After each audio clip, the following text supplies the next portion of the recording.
Hola, esta clase la vamos a dedicar al Renacimiento. El Renacimiento, como sabéis o deberíais saber, es un movimiento artístico. A lo largo de la historia de la humanidad han habido varios movimientos artísticos. Es decir, han ido cambiando la forma de representar la arquitectura, los edificios, la escultura, la pintura. Por ejemplo, en la Edad Antigua destacan, por ejemplo, el arte clásico, que es el arte de Grecia y de Roma, el arte egipcio, el arte persa, etc. Durante la Edad Media también han habido otros movimientos artísticos, pero, por ejemplo, podríamos destacar el románico y el gótico. Y entrada a la Edad Moderna, hay dos importantes movimientos artísticos de los que tenemos que hablar. Uno es el Renacimiento, que es el que vamos a dedicar la clase, esta videoclase de ahora, y otro que es el Barroco, al que le dedicaremos otra videoclase. Pues bien, esta videoclase, repito, es sobre el Renacimiento y vamos a ver, para empezar, antes de empezar los contenidos, la estructura de los mismos.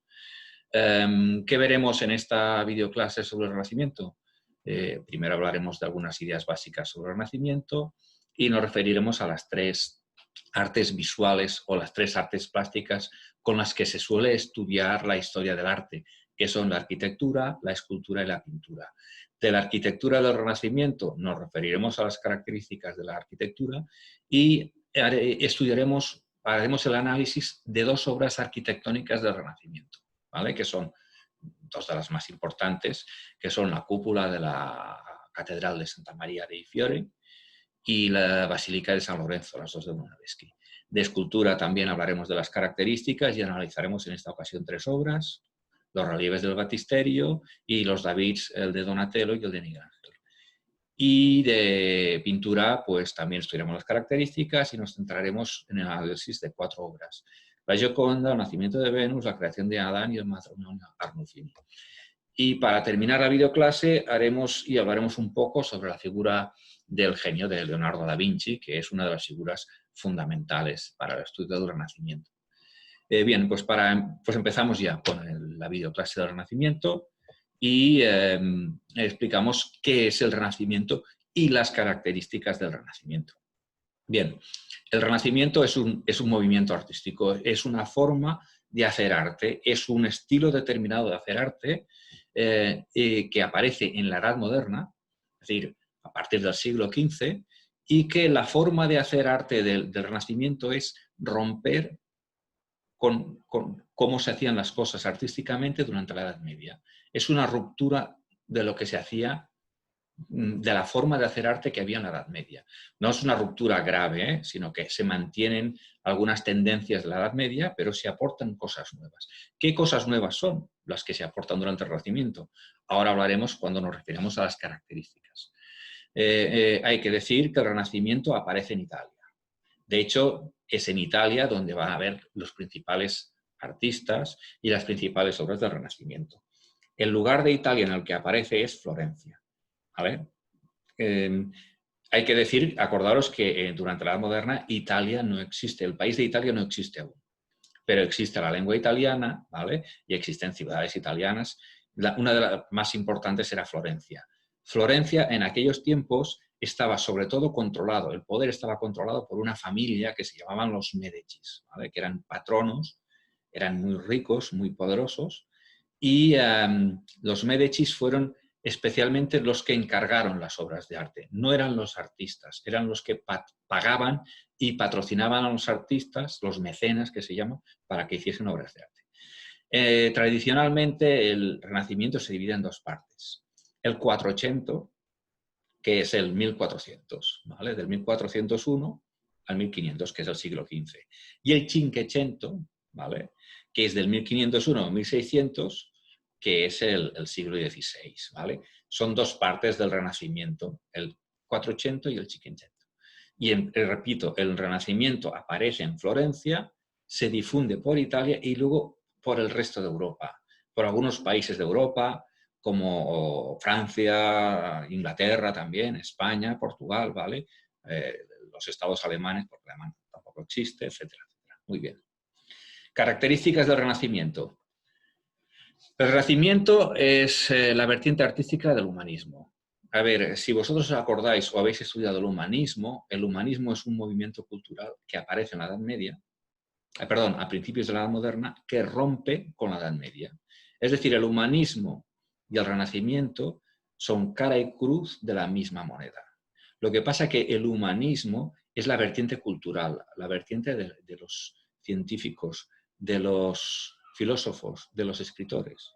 Y el Renacimiento es la vertiente artística. Pero los dos movimientos tienen las mismas ideas, ¿vale? Acordaros que el humanismo y lo que hace el Renacimiento también es inspirarse en la antigüedad clásica. Inspirarse, en este caso, en el arte de los griegos y de los romanos, que es lo que llamamos el arte clásico.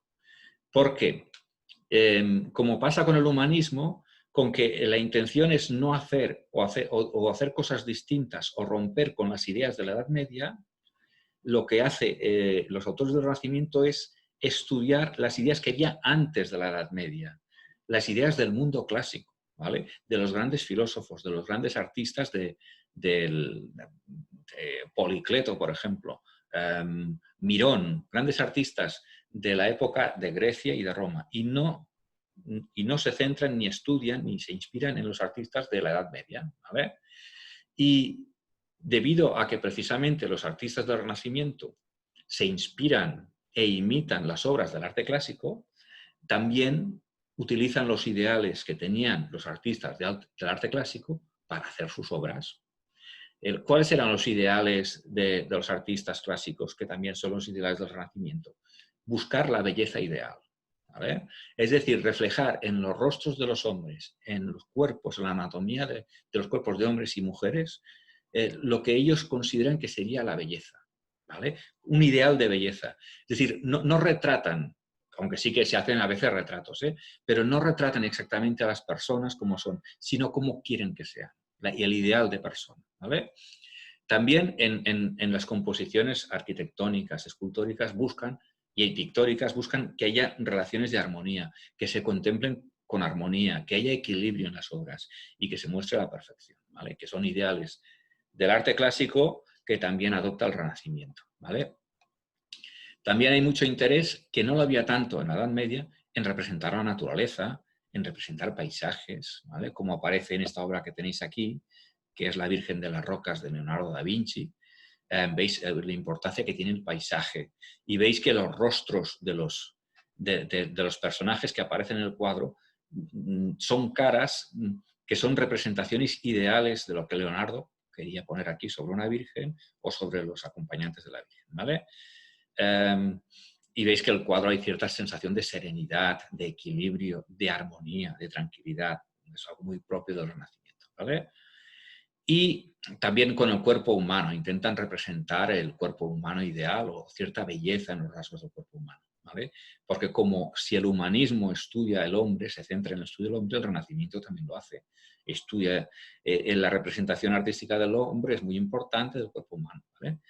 Y si durante la Edad Media prácticamente todas las representaciones artísticas que había eran religiosas, ¿vale? Se representaban crucifijos de Jesucristo, estatuas de la Virgen María, arquitectónicamente se hacían iglesias, catedrales.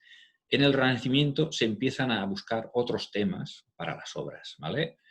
Y especialmente haciendo hincapié en la mitología griega y romana, ¿vale? Sabéis que los griegos y los romanos tenían unos mitos, que eran una especie de leyendas, que ellos creían a pie juntillas que existían, como las leyendas relacionadas con sus dioses, con Júpiter, con Zeus, la leyenda del Minotauro, la leyenda de Jasón y los argonautas, ¿vale? Es decir, los griegos y los romanos explicaban su historia y su mundo de acuerdo con la mitología. Durante la Edad Media, debido al control del cristianismo, la mitología prácticamente se prohíbe. Y durante el Renacimiento resurge el interés por la mitología griega y romana. No es que los autores, los artistas del Renacimiento creyesen las historias de mitología griega y romana, no las creían, pero les interesaban.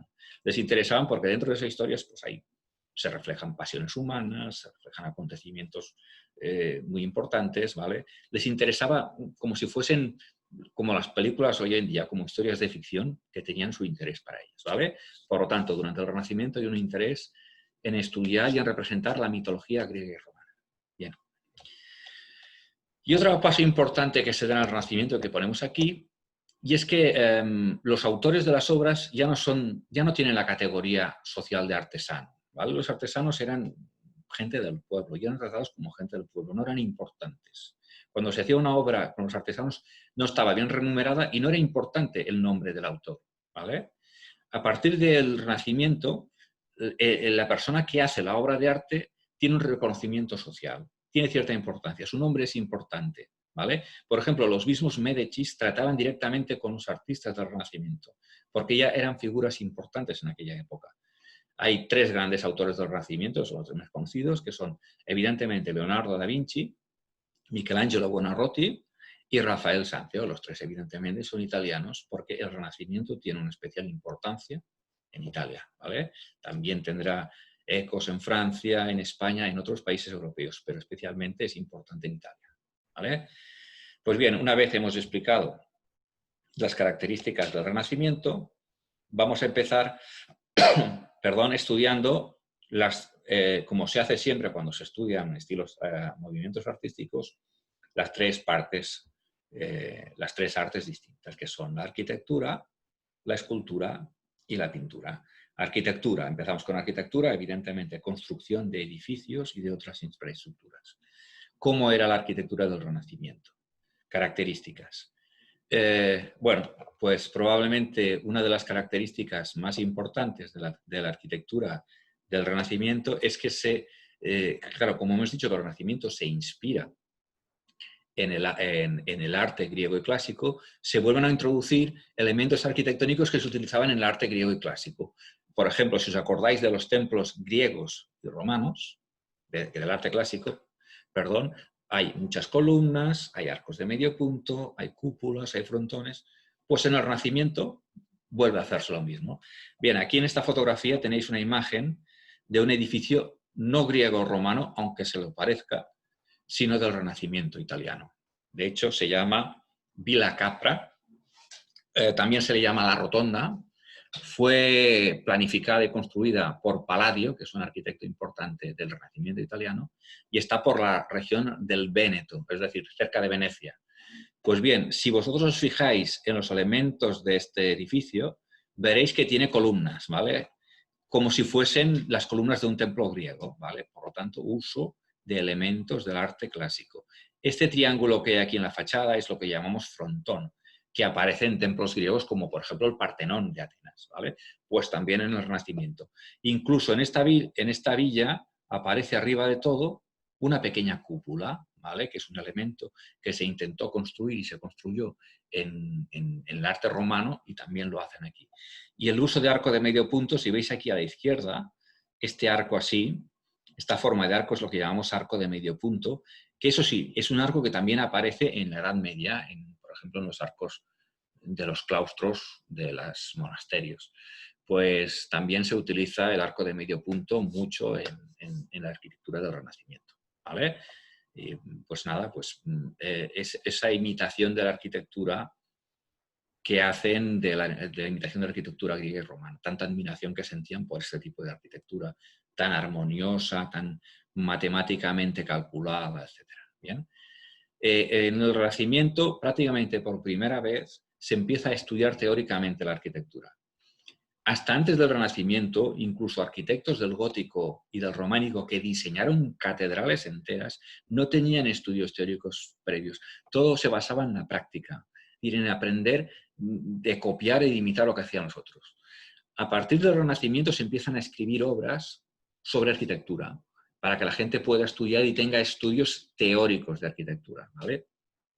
En el Renacimiento fue muy importante un tratado de un tal Vitruvio sobre arquitectura que fue leído por grandes arquitectos como Brunelleschi, el mismo Brunelleschi, que les ayudaron mucho a tener más nociones de arquitectura y mejorar sus obras, ¿vale?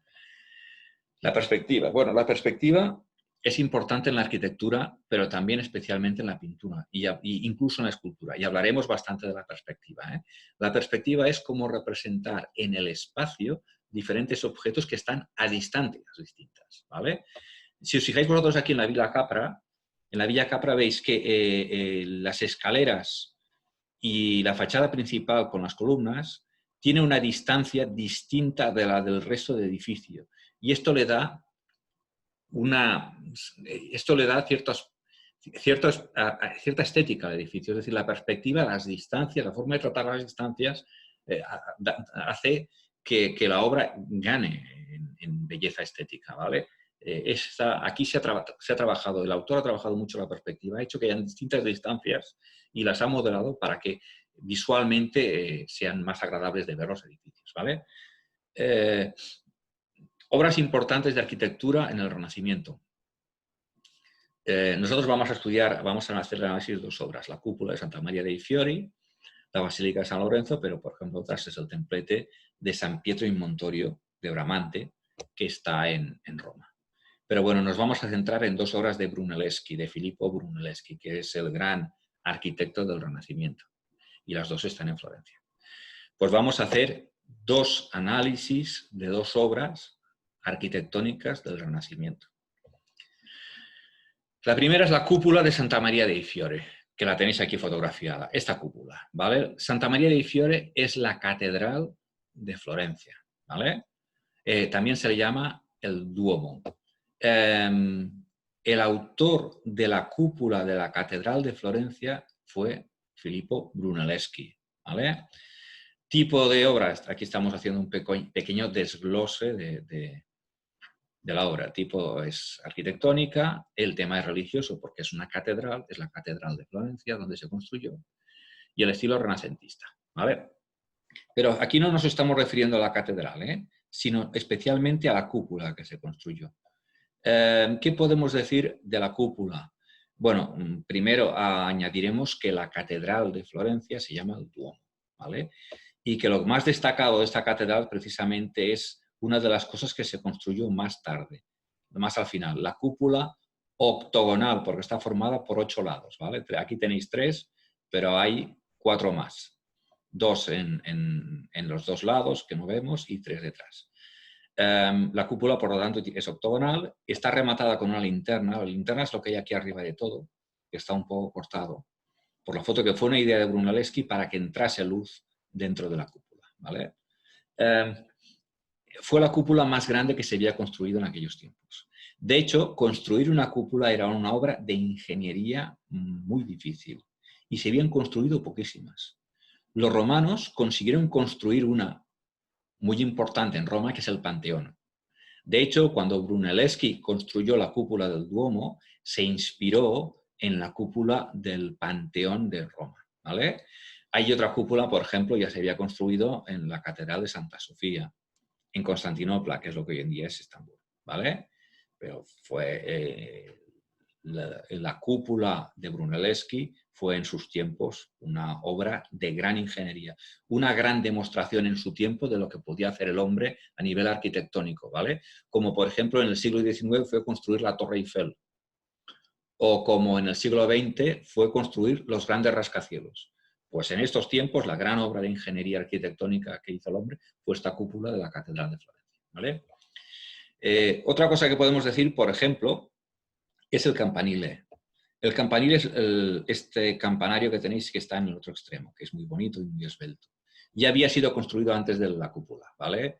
Y lo construyó un tal Giotto, que es otro artista importante, pero que es un poco antes de empezar el Renacimiento, que es más bien del gótico, ¿vale? Porque antes del Renacimiento, ya en la Edad Media, había un estilo artístico que se llamaba el gótico, ¿vale? Pues el campanile de Giotto también forma parte del conjunto de la catedral, del que nosotros hemos destacado la cúpula de Brunelleschi, ¿vale? Este es el análisis de una obra de arte arquitectónico. Vamos a hacer el segundo. Y aquí no vamos a salir de ciudad porque continuamos en Florencia, ¿vale? Porque la Basílica de San Lorenzo está en Florencia. Y tampoco nos vamos a mover de autor, porque el autor es el mismo, Filippo Brunelleschi, ¿vale? Es una obra arquitectónica, seguimos el desglose, el tema religioso, porque es una basílica, es el estilo renacentista, y en lo que se refiere al análisis, nosotros hacemos el análisis de la basílica más bien en el interior, ¿vale? Porque destacan especialmente arquitectónicamente aspectos de interior. Si os fijáis en la fotografía, el pasadizo central de las iglesias y de las basílicas se llama la nave central, ¿vale? En este caso, si veis en la fotografía, al lado de las columnas hay dos pasadizos más, ¿vale? Que se llaman naves laterales. Por lo tanto, esta iglesia, esta basílica, tiene tres naves, la central y las laterales, ¿vale? Entonces, fijaros vosotros en cómo planificó Brunelleschi la nave central. Un juego geométrico de círculos, arcos de medio punto, rectángulos, ¿vale? Que es lo que le dan una especial armonía y belleza a este conjunto. Si veis, el techo de la nave central es un rectángulo, ¿vale? Arcos de medio punto entre las columnas, que son las columnas rectas. Las ventanas son circulares, ¿vale? Y también arcos de medio punto en las capillas. Es como un juego de curvas y de rectas, un juego geométrico, muy bien calculado, ¿vale? Hay cierta luz tenue que entra por las ventanas, es decir, luz tenue, luz débil, que le da una iluminación tenue. No es una iluminación muy fuerte, ¿vale? Es una iluminación suave, ¿vale? Lo cual acentúa la perspectiva, porque aquí también hay un juego de cosas que están delante, cosas que están detrás, que es un juego de perspectiva, ¿vale? Más cosas sobre el interior de la iglesia de San Lorenzo. Bicromatismo. Si monocromatismo es un solo color, bicromatismo son dos colores. Fijaros el juego de tonalidades grises y blancas de este interior, ¿vale? No son tonalidades de color, tonos muy intensos como el rojo, ¿vale? Que en principio no serían adecuados para la atmósfera espiritual de recogimiento de una iglesia. Son colores más bien fríos, ¿vale? Brunelleschi, como otros autores, como la mayoría de artistas del Renacimiento, cuando planificaban sus obras jugaban con las proporciones matemáticas. En este caso, dentro de esta iglesia hay varias proporciones matemáticas. Por poner un ejemplo, para la altura de la nave central es el doble de su anchura, exactamente el doble. El hecho de que se cumplan las proporciones matemáticas hace que en las obras haya más equilibrio y armonía, ¿vale? Y el hecho de que se sigan construyendo, haciendo una que sea la misma distancia que la altura, o haciendo que la anchura sea la mitad de la altura, o proporciones de este tipo, hace que el resultado sea mucho más armonioso, ¿vale?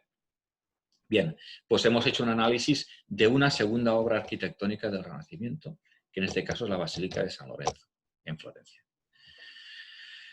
No vamos a hacer más análisis de obras arquitectónicas, solo que vamos a citar unas 4 más, ¿vale? 2 en Italia, que son las 2 de abajo, y 2 en España, que son las 2 de arriba. Empezamos por las 2 de abajo. La iglesia que hay en el margen inferior izquierdo, que es esta que pongo aquí, también es de Florencia y se llama Santa María Novella. Se escribe Novella, pero se dice Santa María Novella, y algunos la consideran la más bonita de las que hay en Florencia, y eso que en Florencia hay templos muy bonitos. Incluso hay gente que se quedaba estupefacta, como un escritor que se llamaba Stendhal, que tuvo una especie de síndrome de belleza que alcanzó estando en Florencia, ¿vale? Pues esta es una de las iglesias más bonitas de Florencia, y la construcción de la fachada se debe a un artista, arquitecto italiano del Renacimiento, también muy conocido, que se llama Leon Battista Alberti, ¿vale? Y como veis, está recubierta de mármol blanco, y aquí también hay arcos de medio punto, hay círculos, hay frontones, ¿vale? Típicos elementos del Renacimiento. A la derecha hay un pequeño templo, ¿vale? Se llama el templete de San Pietro in Montorio y está en Roma. Y el autor de este templete circular se llama Bramante, ¿vale? ¿Qué hizo Bramante? Pues lo mismo, pues poner columnas griegas, y los griegos construían unos templos circulares que se llamaban zoloi, ¿vale? Y él hizo lo mismo, imitó un templo griego circular, ¿vale? Pero en este caso con significado cristiano, ¿vale? Eso, Bramante, el templete de San Pietro in Montorio, que está en Roma. Y arriba os he puesto 2 obras arquitectónicas españolas, ¿vale? Que están en España. La de derecha es la fachada de la Universidad de Salamanca, cuya autoría no ha estado muy clara. Ahora se considera que fue un tal Juan de Talavera el que edificó esta fachada de un estilo propio de inicios del Renacimiento español que se llama plateresco, ¿vale? El plateresco es una versión del Renacimiento en España de principios del siglo XVI y se llama plateresco porque las fachadas estaban muy decoradas con muchos detalles de escudos, de orlas, etc. Esto es la característica principal del plateresco, es la profusión con la que se decoran las fachadas, pero en temas de escudos, como si lo hubiesen hecho unos orfebres que decoran vasos, etcétera, con muchos adornos, ¿vale? Esto es el plateresco. Y otra obra muy conocida del Renacimiento español, pero esto ya viene entrado el siglo XVI, la segunda mitad, la mitad del siglo XVI y ya más entrada la segunda mitad del siglo XVI, diseñada por Juan Bautista de Toledo y por Juan de Herrera, que es el Escorial, ¿vale? El Escorial es un monasterio, es un panteón y es un palacio que está en las afueras de Madrid. La idea principal, fijaros vosotros que se guardan la idea de que es cuadrangular, ¿vale? Y la idea de los campanarios y la idea renacentista de intentar guardar cierta austeridad y armonía, ¿vale? En el conjunto. El Escorial teóricamente era un panteón donde tenían que ser enterrados los reyes austrias, ¿vale? El rey Carlos V, luego el rey Felipe II, pero luego se convirtió en la residencia de Felipe II, que era el rey que mandó construir este edificio. Por lo tanto, en un palacio, ¿vale? Por lo tanto, el Escorial pasó a ser un monasterio, un panteón y un palacio, ¿vale? Probablemente el palacio más conocido, ¿no?, que hay en España, ¿vale? En las afueras de Madrid, que se llama el Monasterio de San Lorenzo del Escorial o el Escorial, de estilo renacentista, ¿vale? Pues bien, dejamos la arquitectura, dejamos la primera de las artes plásticas y vamos a la segunda, a la escultura del Renacimiento, ¿vale? Bien, un pequeño recordatorio. La escultura, hay dos versiones de escultura. La escultura exenta, que son las estatuas, como la que tenéis aquí en la fotografía de la derecha. Las estatuas son tridimensionales y no están unidas a ningún soporte físico, están separadas, ¿vale? Cuerpos de personas enteros. Pero otra versión de la escultura es lo que llamamos los relieves. Los relieves están unidos a tablas, a espacios arquitectónicos, ¿vale? No están separados, ¿vale? Son surcos, figuras que resurgen de determinados surcos, pero no están separadas de sí, ¿vale? Ya veremos ejemplos de relieves para que lo veáis, pero seguro que sabéis lo que es. Bien, son figuras talladas en un soporte plano. ¿Características de la escultura del Renacimiento? Pues lo mismo que la arquitectura y que el Renacimiento en general. Se inspiran en la antigüedad clásica, es decir, los griegos y los romanos tenían una forma especial de hacer la escultura, pues en el Renacimiento se imita la forma de los griegos y los romanos, evitando un poco lo que se hacía durante la Edad Media. Volvemos otra vez a los mismos principios de siempre. Reflejar en las obras escultóricas la belleza del autor, una belleza idealizada, no una belleza real, un ideal de belleza que tiene. Ponerlo en la cara de la persona, en su cuerpo, etc. ¿Vale? Los cuerpos, por lo tanto, suelen ser cuerpos jóvenes, se ven las musculaturas, las representaciones anatómicas, ¿vale? No se ven gordos, por poner un ejemplo, obesos o muy delgados, ¿vale? Son atléticos y, como hacían los griegos y los romanos, los ponen desnudos, especialmente a las figuras masculinas, ¿vale? Las figuras femeninas. Pues eso es un poco volver a hacer lo que hacían los griegos y los romanos, ¿vale? Y otra vez la misma idea. En la Edad Media prácticamente todas las esculturas son religiosas, pues aquí empiezan a hacer esculturas con otras temáticas, ¿vale? Mitológicas. También les gustaba mucho hacer esculturas representando mitos griegos. Por ejemplo, este es Perseo después de haberle cortado la cabeza a Medusa, ¿vale? Pero también otros asuntos como asuntos cotidianos. Representar un asunto cotidiano pues es una acción normal de un ser humano en el día a día, acciones rutinarias como ir a lavar ropa, ¿vale? Como estar trabajando, como estar cosechando en el campo.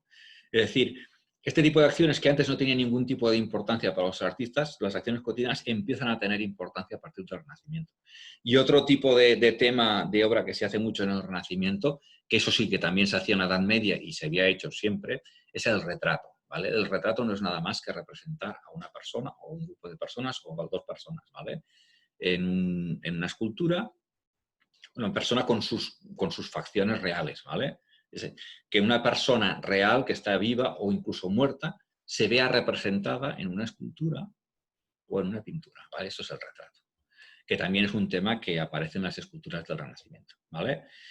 El contraposto. El contraposto es una posición típica del cuerpo que hacían ya los griegos y los romanos, especialmente, por ejemplo, un artista griego que se llamaba Praxíteles, y que los autores del Renacimiento volvieron a hacer otra vez.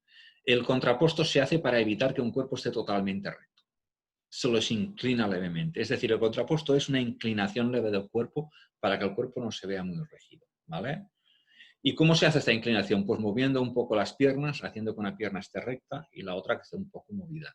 En el caso de esta escultura del Perseo, lo tenéis claro, el Perseo está un poco inclinado, no está recto, ¿vale? Y está inclinado por la posición de las piernas, ¿vale? Se busca una mínima inclinación para que la figura no esté totalmente recta, ¿vale? Pues estas son las características de la escultura del Renacimiento. Y ahora vamos a proceder al análisis de 3 obras del Renacimiento, ¿vale? Empezaremos con un relieve y luego con 2 estatuas. El relieve que vamos a estudiar son los relieves de la puerta del baptisterio de la Catedral de Florencia, ¿vale? A ver, relieves ya hemos comentado que es un tipo de escultura que no se separa de su soporte, ¿vale? Por ejemplo, en esta fotografía veis que los relieves, en este caso son bajorrelieves, están pegados a las tablas, ¿vale? No se separan de ellos, ¿vale? Esa es la característica de los relieves que han estado en muchas obras escultóricas de todos los tiempos, incluso en iglesias, en capiteles, etc. Bien, pues esta obra artística son unos relieves que están en unas puertas, ¿vale? Concretamente, hay en el baptisterio de Florencia, no sé si creo que son 4, ¿vale? Y los relieves están en todas las puertas de ese baptisterio. Pero nosotros hablaremos concretamente de una puerta. El baptisterio es un edificio donde se realizaban bautizos. Pues bien, la Catedral de Florencia que hemos visto antes, con el Duomo, con la gran cúpula y con el campanile de Giotto, al lado tiene un pequeño edificio, un pequeño templete, que es un baptisterio que era para bautizar a la gente. Y en ese baptisterio destacan especialmente las puertas de entrada, los relieves que se hicieron en las puertas de entrada, ¿vale? Especialmente los de esta puerta. ¿Quién fue el autor de estos relieves? Lorenzo Ghiberti, otro de los grandes autores del Renacimiento, en este caso un escultor de bajorrelieves, ¿vale? Es un tipo de relieve, es escultórico, pero es un relieve. Concretamente es un bajorrelieve, porque puede ser alto relieve o bajo. Este es un bajorrelieve, ¿vale? El tema es un tema religioso, ¿vale? Porque estos bajorrelieves de una de las puertas de acceso al baptisterio de la Catedral de Florencia están inspirados en escenas del Antiguo Testamento, ¿vale? El estilo renacentista. Análisis. Bueno, esta puerta también se le ha llamado la Puerta del Paraíso, por su belleza escultórica, ¿vale? Y dice que contiene 10 tablas, si os fijáis vosotros, 5 a un lado y 5 a otro, ¿vale? 5 tablas, cada una con escenas del Antiguo Testamento. A ver, el Antiguo Testamento, acordaros, que es esa parte de la Biblia que explica sucesos antes de la aparición de Jesucristo. Cuando aparece Jesucristo, aparecen los evangelios y lo que se llama el Nuevo Testamento. ¿Qué cosas sucedieron antes de Jesucristo según la religión cristiana y según la religión judía e incluso también según la religión musulmana? Pues la creación de Adán y Eva, el arca de Noé, Moisés que guió al pueblo de Israel después de las plagas de Egipto hacia su nuevo asentamiento después de recibir las tablas de los mandamientos, la historia de José, Abraham, etc., ¿vale? Pues estas distintas cosas que pasan durante el Antiguo Testamento una a una las fue plasmando, por ejemplo, el arca de Noé en una, la creación de Adán y Eva, que creo que es la que tenéis aquí, en otra, pues Moisés y las tablas de los 10 mandamientos en otra, ¿vale? Y están aquí reflejados. Y Ghiberti, en la representación de estas escenas, utilizó la perspectiva, lo cual es muy difícil de hacer en un bajorrelieve, es decir, poner unas escenas en primer plano y otras más pequeñas en segundo plano, y que nosotros cuando las veamos identifiquemos que unas están más delante de nosotras. Por ejemplo, veis aquí, en esta escena, veis dos personajes en primer plano y otros más detrás y otros más al fondo, ¿vale? Esto es el uso de la perspectiva, que los personajes estén en distintas distancias y que el autor sepa plasmar estas distancias entre los personajes, ¿vale? Otra característica de estas puertas que hizo Ghiberti es que están talladas en bronce, están hechas en bronce, por lo tanto, una aleación de... el bronce es una aleación, a ver, de estaño y cobre, ¿vale? Pues fueron hechas en bronce y luego recubiertas en oro, doradas, ¿vale? Porque veis que aquí parecen de oro, ¿vale? Están recubiertas, están doradas, pero originariamente hechas en bronce, ¿vale? Esta es otra de las características de una de las grandes obras del Renacimiento, que son las puertas, los relieves de las puertas del baptisterio que están al lado de la Catedral de Florencia, que evidentemente, si alguna vez vais a Florencia, no podéis perderos, los podréis ver ahí, ¿vale? Nos quedan dos obras escultóricas más por analizar. La primera es un David, ¿vale? Esta escultura que tenéis aquí se llama David, ¿vale? El autor es otro autor importante del Renacimiento que se llama Donatello. La escultura está hecha en bronce, ¿vale? En metal, aleación de cobre y estaño, ¿vale? Es un tema bíblico. Ya explicaremos un poco qué es esto del David, ¿vale? El estilo renacentista, análisis de la obra. Donatello da inicio al Renacimiento a nivel escultórico porque pone una obra desnuda, ¿vale? No era habitual hacerlo durante la Edad Media, ¿vale? Y con eso vuelve a hacer obras desnudas que se habían hecho ya en tiempos de Grecia y Roma y que se había dejado de hacer durante la Edad Media, ¿vale?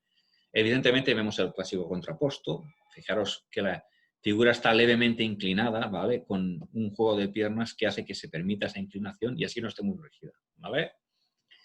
David es un personaje del Antiguo Testamento. Es un personaje muy importante para la religión judía y también un poco para la religión cristiana, ¿vale? David es la vida de David fue aproximadamente hace 1000 años antes de Jesucristo, personaje histórico, si lo fue, y cuenta la leyenda de que fue un rey muy importante de Israel, de los más importantes de la historia de Israel, pero antes de ser rey era un pastor.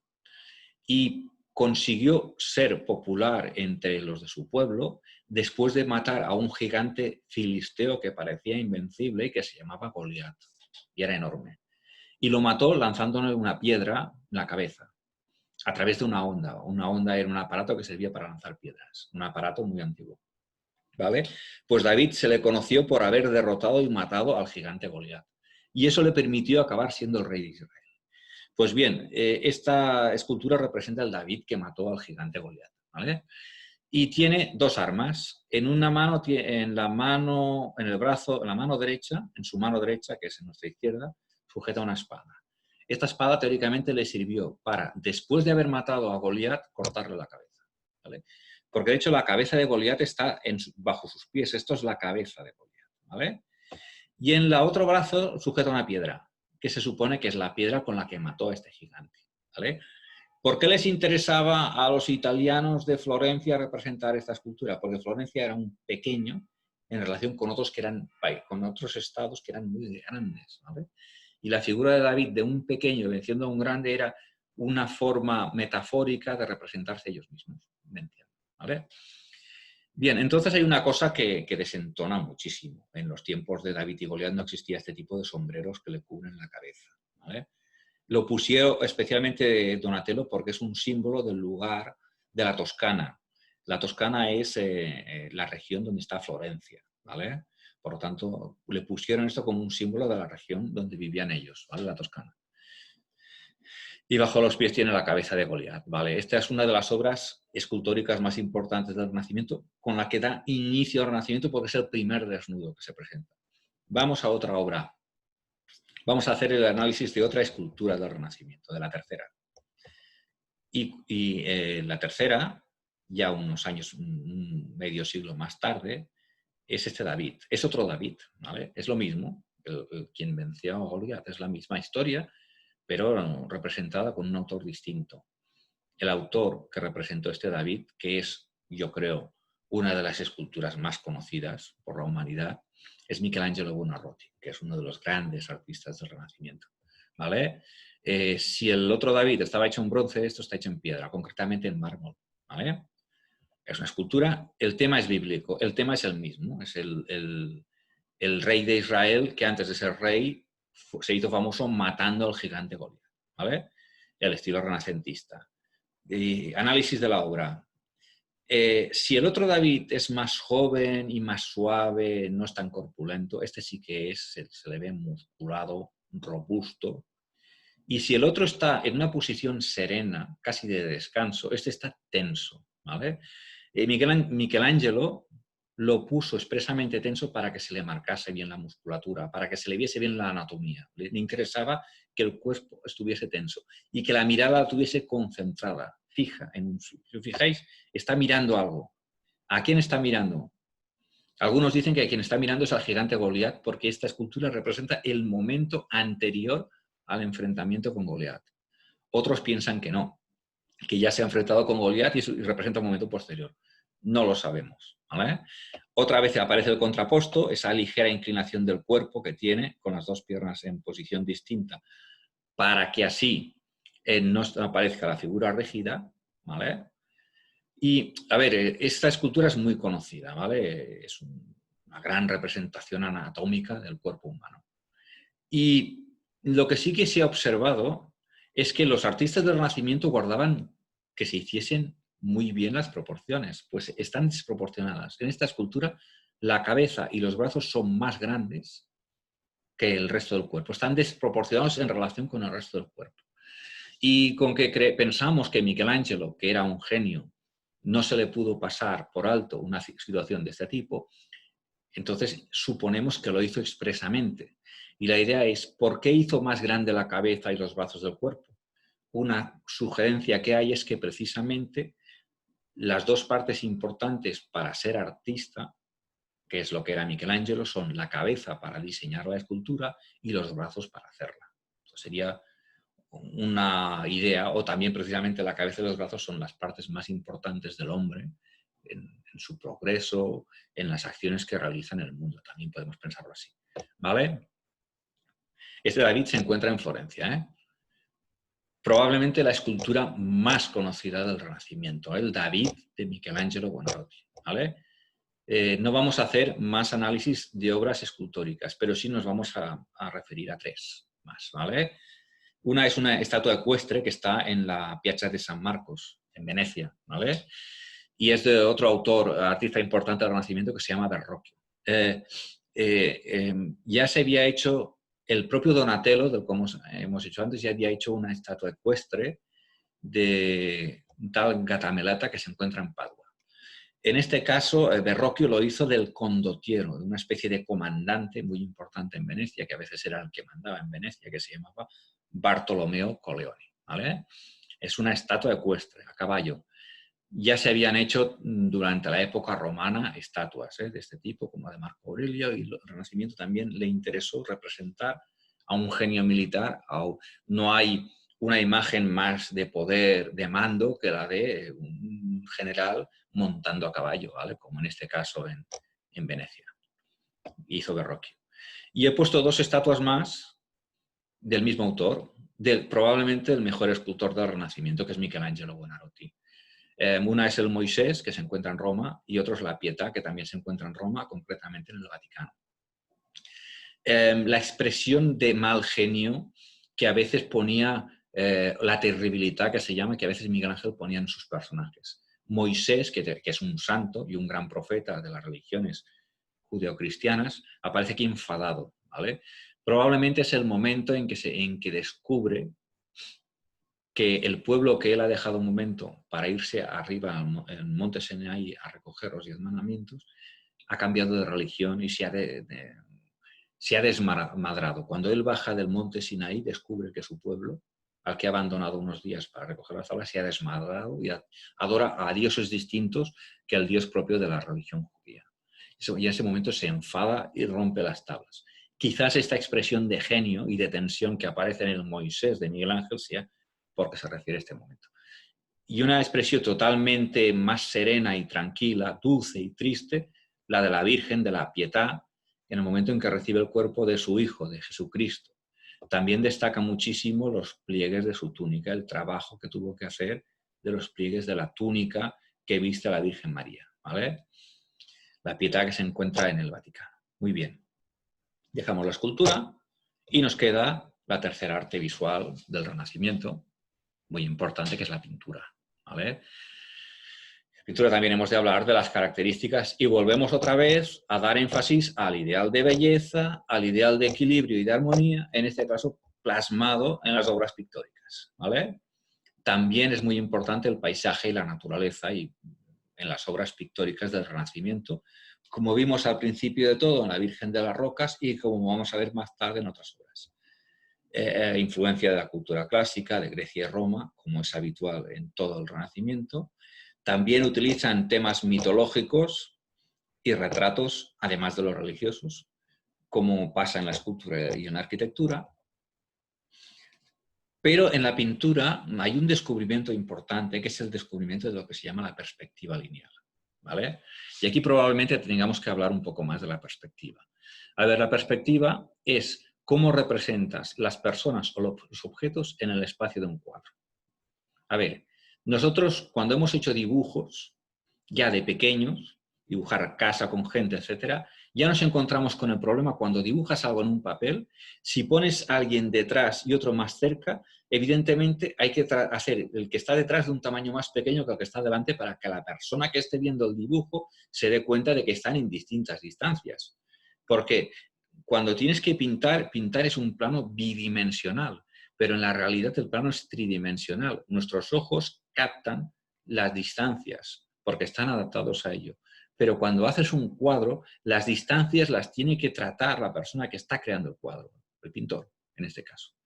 Y entonces se descubrió un sistema que se llama perspectiva lineal en el Renacimiento, que era haciendo una serie de líneas en el cuadro, y a través de estas líneas podías más o menos calcular el tamaño exacto de que la figura tiene a una distancia determinada.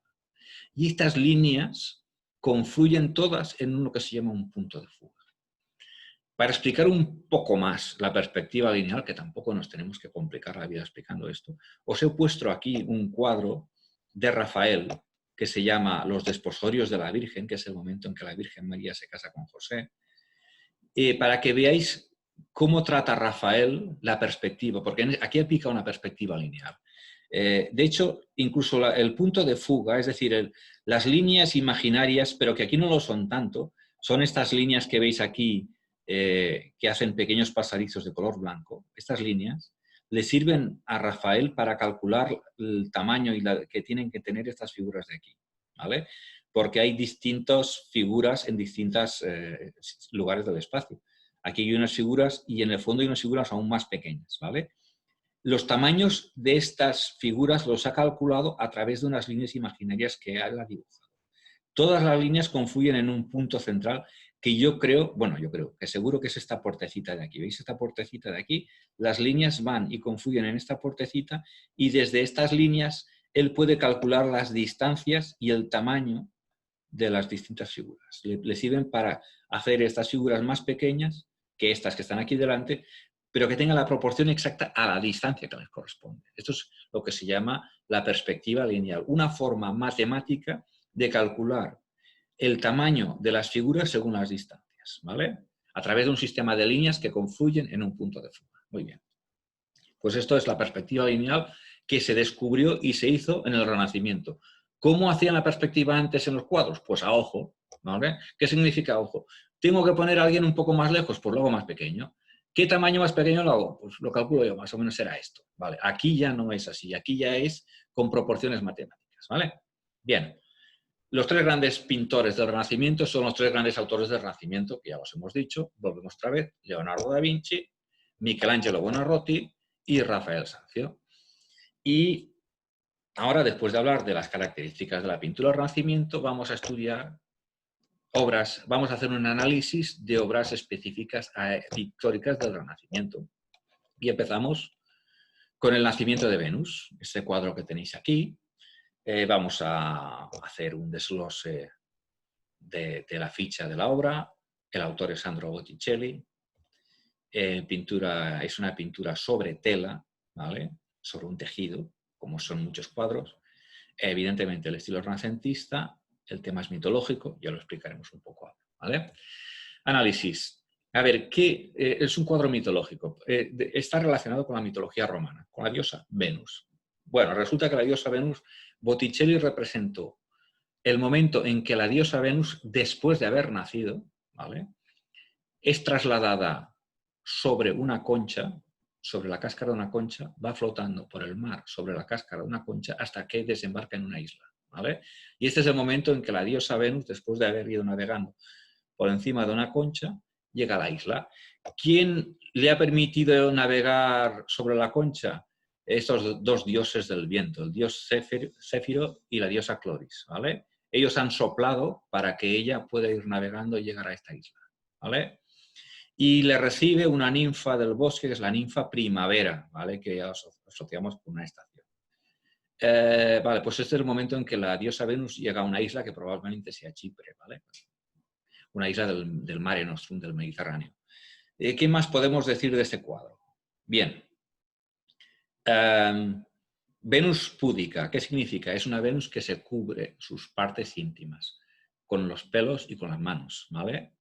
Y fijaros que su forma de estar es el famoso contrapposto, ¿vale? No está recta, rígida, está un poco inclinada, como ya dijimos que se hacían muchas figuras del Renacimiento, ¿vale? La piel, el color de la piel es un poco blanco, es un color marmóreo, piel de mármol. ¿Por qué la pintó así Botticelli y los otros rostros? Probablemente, quizás para darle más solemnidad, para recordarnos e identificar las escenas mitológicas griegas y romanas con las esculturas griegas y romanas blancas, ¿vale? Bueno, es decir, seguramente hay un componente subliminal y simbólico a la hora de pintar, hacer la piel tan blanca, del tamaño del mármol, ¿vale?, del color del mármol. El cabello, la parte sensual de la Venus, que está representada, está idealizada, es una mujer idealizada, no hay una mujer así en la calle. Bueno, quizás la haya, pero seguramente cuando la pintó Sandro Botticelli no pintó una mujer que conocía, sino el ideal de mujer que él creía para esta obra, ¿vale? Lo más sensual de esta Venus es el pelo, ¿vale? Pelo de color de oro, ¿vale? Hay una sensación de equilibrio y armonía en la obra y la importancia, como veis vosotros, del paisaje, ¿vale? Que el paisaje de fondo, el mar, el bosque, ¿vale? Pues esto es sobre el análisis de esta obra de Sandro Botticelli que se llama El nacimiento de Venus. Seguimos. Bueno, yo creo que esta obra prácticamente no hace falta presentarla, ¿vale? Es de las más conocidas, sino la obra pictórica más conocida en la historia de la humanidad, ¿vale? La Gioconda. El autor de la Gioconda es Leonardo da Vinci, el gran genio del Renacimiento. Es una obra que se encuentra en el Museo del Louvre, ¿vale? De hecho, la pintura anterior, El nacimiento de Venus, se encuentra en la Galería degli Uffizi de Florencia. Esta, la Gioconda, se encuentra en el Louvre de París, ¿vale? Es una pintura, es un óleo, y no está hecho sobre una tela, está hecho sobre una tabla, ¿vale? Una tabla de madera. Es del Renacimiento y el tema no es un tema mitológico, no es un tema religioso, es un retrato de una persona real que existía en ese tiempo, ¿vale? Es un retrato. Análisis de esta obra. Bueno, ya hemos dicho que es uno de los cuadros más conocidos de la historia, el retrato más conocido. ¿Quién es esta mujer? La teoría más aceptada es la que piensa que se llamaba Lisa Gherardini, ¿vale? Y por eso se le llama a veces este cuadro también la Mona Lisa. Lisa viene del nombre original de la que se cree que fue retratada. Esta Lisa Gerardini estaba casada con un comerciante italiano que se llamaba Giocondo, ¿vale? Por lo tanto, también le llaman por eso la Gioconda, ¿vale? Veis vosotros que aquí dice el misterio de su mirada. A ver, y de hecho es el misterio de su mirada y el misterio de su sonrisa, ¿vale? Sobre su mirada, pero yo creo que es más importante su sonrisa, ¿vale? El misterio de la sonrisa de la Gioconda es que no sabemos si está riendo o no. Si no la miras directamente, parece que está riendo. Pero si la miras directamente y te fijas en la boca, parece que esté seria, ¿vale? Este es el famoso misterio de la sonrisa de la Gioconda, ¿vale? Otra cosa que hay que destacar del cuadro de la Gioconda es la técnica que utilizó Leonardo da Vinci para pintarla.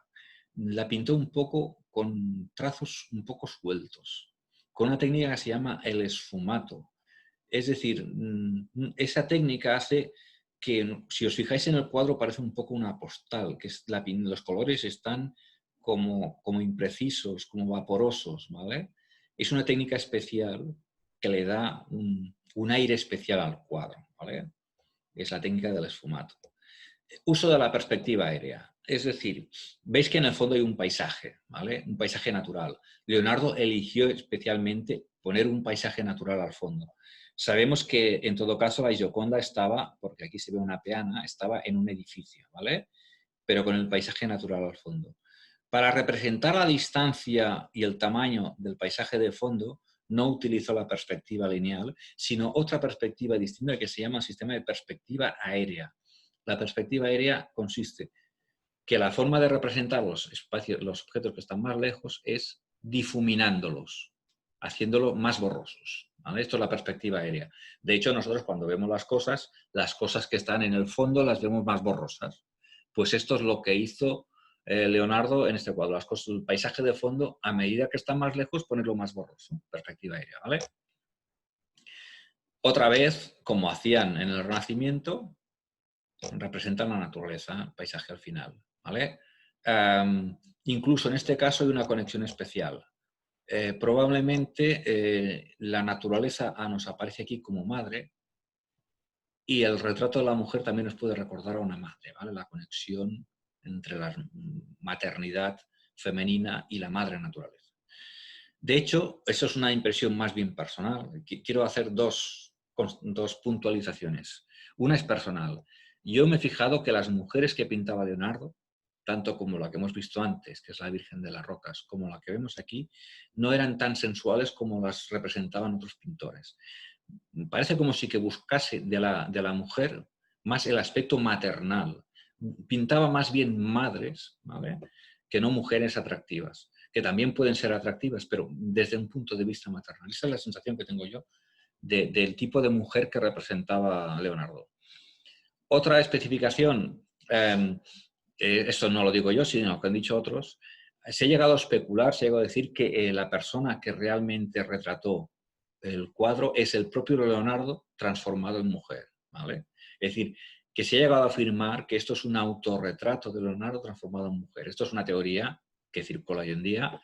Yo creo que en el fondo la verdadera teoría es que es esta mujer, Lisa Gerardini, la que realmente representó a Leonardo en este cuadro tan especial.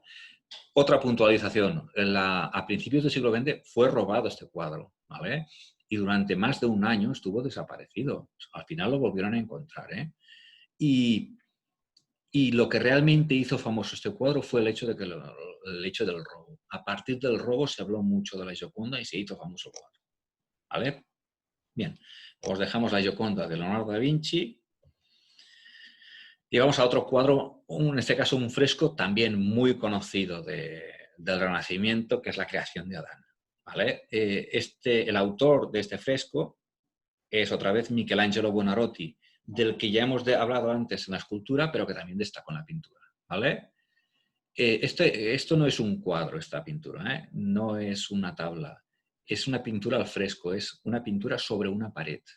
Concretamente es una pintura sobre un techo, sobre una bóveda, ¿vale?, que está en la Capilla Sixtina. Este tipo de pinturas se le llaman frescos. las pinturas murales, porque antes de empezar a pintar hay que hacer una capa fresca de agua para que la pintura coja bien, ¿vale? Por eso se llaman frescos. El tema es claramente religioso y al estilo renacentista. Análisis de esta obra. Es un fresco, como ya hemos dicho, que está en la bóveda, en el techo, en la zona curva de un techo, ¿vale?, de la Capilla Sixtina. La Capilla Sixtina está en el Vaticano, ¿vale?, de Roma. Pero el Vaticano de Roma tiene la gran basílica, que es el interior de la gran catedral del Vaticano, donde van los fieles, pero además tiene un espacio, otro edificio aparte, que se llama la Capilla Sixtina, que es un edificio donde suelen reunir las autoridades religiosas, ¿vale? Y está lleno todo de pinturas. Es una gran obra de arte recubierta de pinturas, entre las que se encuentra esta. Por ejemplo, cuando un papa muere o cuando un papa es sucedido a otro papa, acordaros que son los cardenales los que votan al nuevo papa. Y el lugar donde se reúnen precisamente es aquí, en la Capilla Sixtina, que hoy en día, repito, es un espacio muy turístico donde va la gente a ver las pinturas, famosas pinturas de la Capilla Sixtina. Probablemente la más conocida es esta, la creación de Adán, que representa una escena del Antiguo Testamento, de las primeras, en la que Dios crea al hombre, ¿vale? Y aquí Miguel Ángel se atrevió a representar a Dios, es decir, a dibujar la idea, es decir, la idea cristiana o judía o musulmana de Dios es un ser omnipotente, muy poderoso. Entonces, representarlo con facciones humanas, que son imperfectas, es todo un reto para un pintor. Y así es como Michelangelo representó a Dios, ¿vale? Y por otro lado representó a Adán, ¿vale? Michelangelo Buonarroti, como ya vimos en el David, representa a los cuerpos masculinos corpulentos, musculados, ¿vale? La escena presenta bastante dinamismo, ¿vale? Y fijaros que en el fondo son dos planos distintos. El plano celestial, que es donde vive Dios con los ángeles, ¿vale? Y el plano terrenal, que es donde vivimos nosotros, ¿vale? El plano mundanal y el plano espiritual. Son dos planos jerárquicos. El plano superior es el plano en que está Dios y el plano espiritual, el cielo, ¿vale? Y el punto central de la obra es las dos manos. Concretamente, los dos dedos índices. Entendemos nosotros que el dedo índice de Dios le está dando la vida a Adán, ¿vale? Cuando en la Biblia la vida la da a través de un soplo, porque según la Biblia, según el Génesis, Dios crea al hombre y a la mujer, al hombre, perdón, a través del barro, insuflándole aire al barro, a las figuras de barro que ha creado del hombre, y luego añadirá una costilla para hacer la mujer, ¿vale? Entonces aquí nos aparece, no es un soplo lo que hace crear al hombre, sino la mano. La mano aparece como una metáfora de la creación, ¿vale? Las manos con las que mismo Miguel Ángel pintó este cuadro, ¿vale? Pues otro de las obras importantes pictóricas del Renacimiento, en este caso un fresco que está en la Capilla Sixtina, de Michelangelo Buonarroti. En la Capilla Sixtina hay frescos de Botticelli, está una escena del juicio final también hecha por Michelangelo, etc., ¿vale? Seguimos. Creo que nos queda una cuarta obra, creo que nos queda el último análisis pictórico, sí, que es esta obra que se llama El matrimonio Arnolfini. Y he decidido añadir esta obra para acabar el análisis de obras pictóricas, para añadir una obra que no es de un autor italiano. Y en este caso es de un autor flamenco, ¿vale?, que se llamaba Jan van Eyck.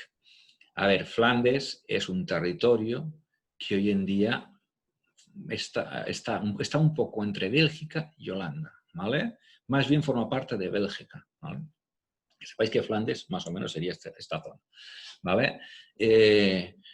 Y el autor de este cuadro, que también tiene muchísimas cosas de las que se puede hablar, se llama Jan van Eyck, es un autor flamenco. Es una pintura sobre tabla, ¿vale? No sobre tela, sobre tabla. Concretamente, está en la National Gallery de Londres. Hay que decir que este cuadro hasta el siglo XIX estaba en el Museo del Prado, ¿vale?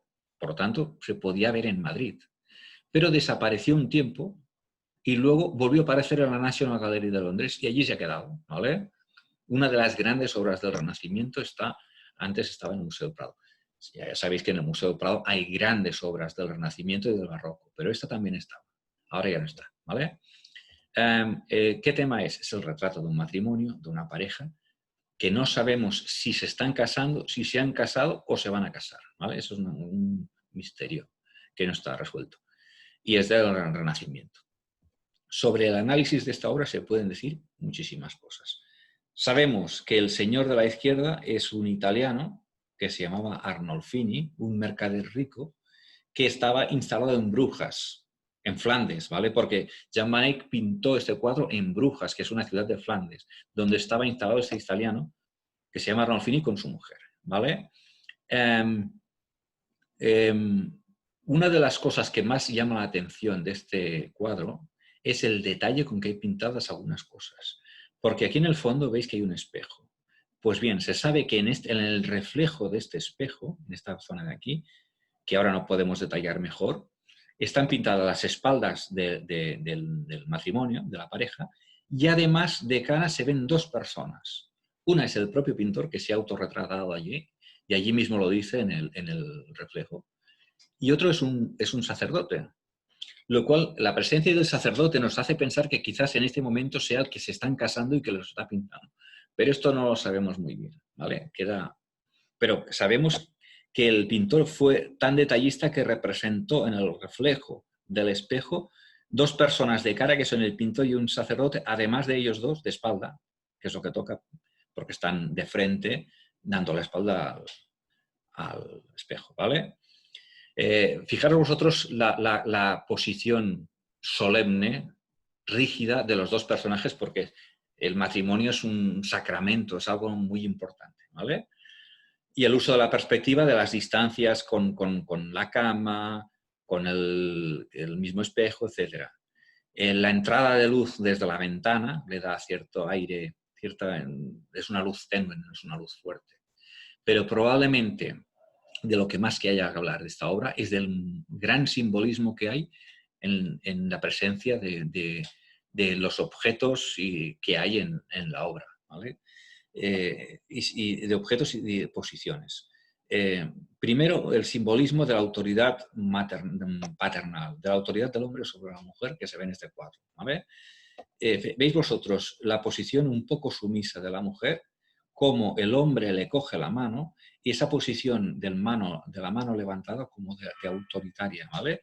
Es decir, ya en la posición de los personajes ya indica la autoridad masculina sobre la femenina, ¿vale?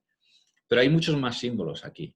En aquellos momentos, durante muchísimos siglos, el gran deseo del matrimonio era tener hijos. La gran esperanza del matrimonio, el matrimonio se concebía con la intención de tener hijos. Y entonces ya para desear a esa mujer que en la realidad no tuvo hijos, para desearle a esta mujer una feliz embarazo, el pintor ya hace una serie de mensajes en clave. El primer mensaje en clave mensaje simbólico es el color verde esperanza de su vestido. Y el segundo mensaje simbólico es que ya le pinta expresamente la barriga del embarazo. No está embarazada, pero él ya la pinta para anticipar y desear un buen embarazo, ya la pinta con cierta inclinación del vientre, ¿vale? Como si tuviera ya el vientre parado, ¿vale? Más simbolismo. Están descalzos. Sabemos que están descalzos porque ahí las sandalias están aquí y porque los pies están descalzos del varón. Eso nos indica lo sagrado.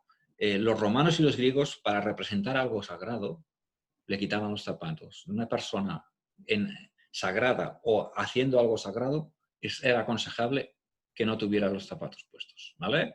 Pues aquí, para representar la importancia y el carácter sagrado del matrimonio, nos pinta a los personajes descalzos. Más simbolismo. Más simbolismo. El perro, ese perrito simpático que aparece aquí debajo, que además le quita un poco del aire de solemnidad y de rigidez de los personajes, representa que representan los perros hacia sus sueños, lealtad, ¿vale? Es un símbolo de la lealtad que se deben los contrayentes del matrimonio. Más cosas. La la cama del fondo. Pues la cama es el lugar donde se tienen los hijos, ¿vale? Por lo tanto, también un símbolo de tener hijos en el futuro, de deseo de procrear en el futuro, ¿vale? Hay unas naranjas que se ven muy poco aquí a la izquierda, Estamos en Brujas. Brujas está en Bélgica. En Bélgica no se cultivan naranjas, no se pueden cultivar por los rigurosos fríos. Las naranjas son propias de la zona mediterránea, ¿vale? Del Levante español, de Italia. Entonces, el hecho de que hubiese dibujado naranjas aquí, porque probablemente las había, nos puede indicar dos cosas. La primera, el origen mediterráneo del señor Arnolfini, ¿vale? Es decir, ha puesto las naranjas para recordarnos que este señor es italiano, como un elemento propio de su país, o nos ha puesto las naranjas para recordarnos que es un señor rico, porque tener naranjas en Brujas en aquellos tiempos solo lo tenían los ricos, ¿vale? Porque tenían que llevarse y exportarse en barco o en carro, y a saber, desde España, desde Valencia, etc. Vale, muy bien. Pues el elemento de y por poner otro elemento simbólico que aparece aquí, es la lámpara con una vela. Viene a representar el fuego, la luz del Espíritu Santo, ¿vale? La presencia de Dios, porque Dios, la Trinidad cristiana, católica, se separa en tres sustancias, que son Dios, Padre, Hijo y Espíritu Santo, ¿vale? El Espíritu Santo representado en la luz de esta lámpara que tenemos aquí. Bueno, pues nada, era hablaros de todo este juego de elementos simbólicos que aparecen en ese cuadro, el matrimonio Arnolfini de Jan van Eyck, ¿vale? Entonces dejamos ya el análisis de obras de arte del Renacimiento. Hablamos ahora aquí de otros cuadros. Hay muchísimos cuadros y muchas obras de otros autores del Renacimiento, como Paolo Uccello, como el mismo Verrocchio, ¿vale? Yo aquí os pongo un autor que os dije que era muy importante, que es Raffaello Sanzio, y su obra La Escuela de Atenas, ¿vale? En esta obra, Raffaello representó a un cúmulo de grandes sabios del tiempo de Grecia y Roma, de los grandes sabios clásicos. Aquí están representados Arquímedes, Aristóteles, Heráclito, Parménides, Diógenes, etc.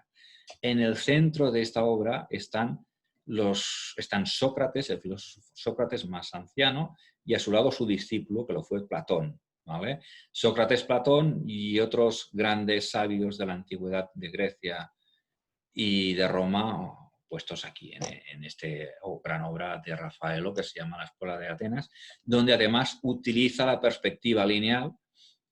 Probablemente el punto de fuga sean estos dos personajes centrales, que son el centro de la obra, que son Platón y Sócrates. Os he puesto otro autor flamenco, que es Peter Bruegel, que algunas de las obras están en el Prado. Es un autor muy prolífico, y aquí os pongo una obra que a mí especialmente me gusta mucho, que está en un museo de Viena, que es Cazadores en la nieve, por el juego que tiene entre los colores, las tonalidades oscuras y las blancas de la nieve, y ese uso de la pintura en la que los contornos no están muy claros, el color tiene mucha intensidad, mucha claridad, ¿vale? Me recuerda a un pintor muy posterior que se llamará Manet, ¿vale? Y ya anticipa esta forma de utilizar el color tan intenso, ¿vale? Que es tan visualmente atractivo, ¿vale? Es un cuadro que me gusta por el color más que por otra cosa, ¿vale? Y hablando del Renacimiento en España, hay un autor de origen griego que se llamaba Doménicos Theocopoulos, que fue a vivir en España, concretamente a Toledo, con 35 años, y que se le acabó llamando el Greco, y que se suele ser considerado un pintor español, que tenía la costumbre de hacer las figuras muy alargadas. Las figuras humanas las alargaba muchísimo, ¿vale? Es una costumbre propia de este autor, que se le llama incluso la técnica manierista. Pues el Greco pasó prácticamente el resto de su vida, cuando llegó a España, en Toledo, donde se conservan algunas de sus obras y hay un museo. Probablemente la obra más conocida y más importante del Greco, que está en la iglesia de Santo Tomé de Toledo, está el entierro del Conde Orgaz, ¿vale? Fijaros, el Conde Orgaz está en el centro. Es el momento en que va a ser enterrado y aparece un milagro, porque en el momento en que va a ser enterrado aparecen dos santos de la iglesia, dos mártires, mártires, Esteban es el más joven y San Agustín es el de la derecha. Teóricamente es un milagro que aparezcan para enterrar el cuerpo, ¿vale? Y en ese milagro ha puesto alrededor del momento en que sucede el milagro figuras humanas de su tiempo. Estos son retratos reales de personajes entre los que se incluye el propio Greco y algunos piensan que el joven aquí que aparece señalando es su hijo, ¿vale? Por lo tanto, es un momento es un momento en que cuando iban a enterrar al conde Orgaz se da el milagro de que aparecen unos santos para enterrarlo a él. Y luego el Greco lo que ha hecho es poner un segundo plano de la obra, que es el plano celestial, ¿vale? Esta obra tiene dos planos, el plano del mundo real en el que sucede el milagro del entierro del conde Orgaz, y el plano celestial en el que aparecen la Virgen María, el juez Jesucristo, San Juan Bautista, un ángel que lleva el alma del conde Orgaz, etcétera, etcétera, ¿vale? Estos son los cuadros más importantes del Renacimiento español, ¿vale? Pues dejamos la pintura, dejamos las tres artes visuales y para terminar los contenidos de esta videoclase nos vamos a referir a la figura y al genio de Leonardo da Vinci, ¿vale? Es un genio universal, uno de los grandes genios de la historia, creativo, un talante científico de investigación continua y un prototipo de humanista de la época, ¿vale? Polifacético significa que hizo de todo en su vida. Inventó cosas, creó arte, hemos visto que pintó cuadros, era un científico, investigó en todas las ramas de la ciencia que había en aquel momento, en óptica, en física, mecánica, geometría, le interesaban los astros, experimentaba continuamente, era filósofo, músico, poeta, arquitecto, bien de todo, es decir, muchísimo. Especialmente es conocido por sus proyectos en los que quería, por ejemplo, diseñar artilugios para volar, como el dibujo que tenéis aquí, ingenios para volar, que nos recuerdan un poco a las alas delta de hoy en día, ¿vale?